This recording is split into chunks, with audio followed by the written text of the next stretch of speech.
Halo semuanya, aku Afifah Ramadhani dengan NIM C2401241097. Aku dari Manajemen Sumber Daya Perairan. Jadi pada kesempatan kali ini aku mau mereview dan menjelaskan tentang materi dan praktikum dari biologi perikanan minggu ini. Nah, di minggu ini kita itu mempelajari tentang analisis makanan ikan. Kenapa sih kita harus menganalisis makanan ikan? Di sini kita tujuan dari analisis makanan ikan supaya kita tuh tahu jenis-jenis dari organisme apa aja yang dimakan sama ikan uji kita. Terus dengan menganalisis makanan ikan, kita juga jadi tahu waktu-waktu aktif yang digunakan sama ikan uji kita untuk mencari makanan. Serta kita juga jadi tahu nih proporsi dan kecenderungan makanan dari ikan uji kita. Nah, sebelum kita bahas lebih lanjut, kita harus tahu dulu nih makanan itu menurut biologi perikanan tuh apa sih? Nah, di sini makanan itu didefinisikan sebagai organisme, bahan, atau zat yang dimanfaatkan oleh ikan untuk menunjang pertumbuhan dan perkembangan organ-organ tubuhnya.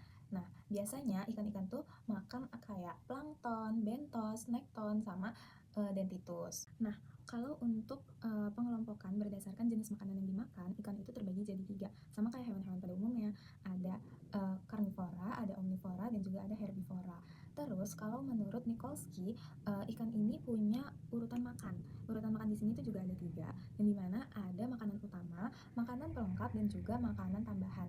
Jadi makanan utama itu makanan-makanan yang dimakan ikan dalam jumlah banyak, dalam jumlah besar. Kemudian makanan pelengkap itu makanan yang dimakan setelah makanan utama tapi jumlahnya sedikit. Tapi di samping makanan pelengkap ini, ikan juga makan makanan dengan jumlah yang lebih sedikit lagi yang dimasukkan ke dalam kategori makanan tambahan. Nah, selain 3 ini, ada lagi yang namanya makanan pengganti.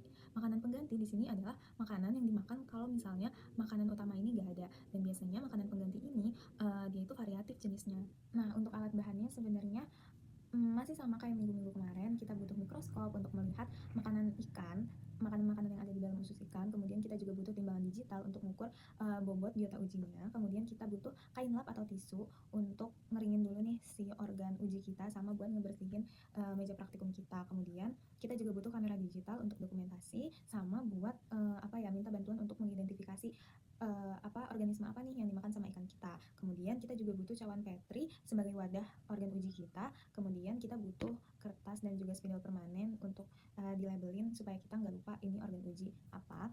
Kemudian kita juga butuh botol sampel. Di sini botol sampelnya tuh yang udah berisi organ yang selama ini kita simpan. Kemudian kita juga butuh trash bag untuk sebagai alas dari meja praktikum dan juga tempat sampah. Kemudian kita pastinya butuh alat bedah untuk melakukan dan mempermudah pembedahan selama praktikum. Kemudian kita juga butuh alkohol 96%. Di sini alkoholnya itu udah kita gunakan dari minggu-minggu sebelumnya untuk sebagai bahan untuk membantu pengawetan dan penyimpanan si organ uji kita. Kemudian kita butuh ikan segar. Ikan segarnya juga udah dipakai di minggu-minggu awal. Kemudian kita butuh kaca preparat untuk melihat makanan itu di mikroskop, dan juga kita butuh cover glass untuk nutup si preparat tersebut. Nah, di sini kita juga butuh aquades buat bantu kita ngeburai si usus dan juga makanan-makanan yang ada di usus tersebut. Nah, selanjutnya prosedur kerja. Jadi di sini pertama-tama setelah kita ngeluarin si organ yang udah kita simpen itu, kan organnya berupa lambung sama usus. Nah, pertama kali banget kita keluarin organ sama usus tersebut tuh jangan kita pisahin dulu, tapi kita timbang dulu berapa beratnya. Kemudian setelah itu baru kita pisahin, kita ukur juga dengan metode volumetrik. Jadi kita ukur volumenya, kita masukin ke dalam tabung yang isinya 5 mili, kemudian kita masukin organ uji kita lihat lagi penambahannya berapa. Nah, nanti itu dapat volumenya berapa. Kemudian setelah udah dilakukan pengujian tersebut, kita mulai kerik ususnya. Kita pisahin daging usus sama usus. Setelah dikerik, kita buyar ususnya dengan kita buyar ususnya dengan bantuan aquades dengan perbandingan 1:4. Nah, di sini buyarnya harus benar-benar sampai kebuyar banget. Setelah itu baru kita ambil 1 tetes dari buyaran usus tersebut. Kita ambil, kita taruh di kaca preparat. Jadi kita naruhnya tuh dari 1 kaca preparat kita bagi jadi 3 bagian, 1, 2, 3. Nah, di bagian 1 kita langsung tutup cover glass, bagian 2 kita tutup cover glass, bagian 3 juga kita tutup cover glass. Di sini 3 bagian tersebut untuk menginterpretasikan kayak 3 kali pengulangan kita. Nah, dari tiap 3 bagian tersebut itu kan cover glassnya kotak gini ya.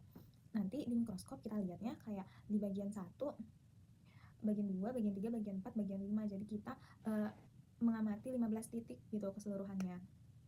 Nah, titik-titik tersebut tadi yang titik 1, titik 2, titik 3, titik 4, titik 5 itu namanya lapang pandang. Nah, setelah udah kita lihat, kita identifikasi, setelah udah kita lihat, kita identifikasi, terus kita dapat organismenya, kita identifikasi pakai bantuan Google Lens dan juga pakai buku literatur yang disediakan pada praktikum tersebut. Nah, setelah kita udah dapat data-data tadi, selanjutnya kita akan mempelajari 3 hal. Yang pertama ada indeks preponderance atau indeks bagian terbesar. Kemudian kita akan menentukan dan menghitung luas relung dan juga kita akan menentukan tumpang tindih relung. Nah, sekian review dari biologi perikanan pertemuan minggu ini. Kurang lebihnya mohon maaf.